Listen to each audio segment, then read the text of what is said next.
చచ్చిపోతాను భృంగి. గురువు గారి చేత ఇంటి తిట్టు తిన్న తర్వాత నేనెందుకు బ్రతకను? నేను బ్రతకను.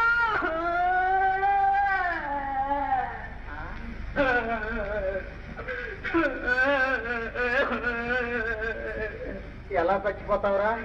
గురువు గారు చెప్పారుగా, విషం తిని చచ్చిపోతాను. విషం మన ఇంట్లోనే ఉందిరా. అమ్మగారు ఇంత విషం చేస్తుంటే చూశాను. ఉండి తెస్తా. రారా.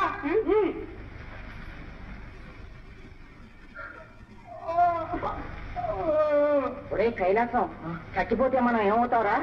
తెలియదుట్రా. ఈ అమ్మకింకర్లు వచ్చి స్వర్గాన్ని తీసుకుపోతారు. స్వర్గంలో ఎవరుంటారా? ఎవరుంటారా? రంభ, ఊర్వశి, మేనక, తిలోత్తమ ఉంటారా? వాళ్ళంతా కేవలం అయితే చచ్చిపోరానండి.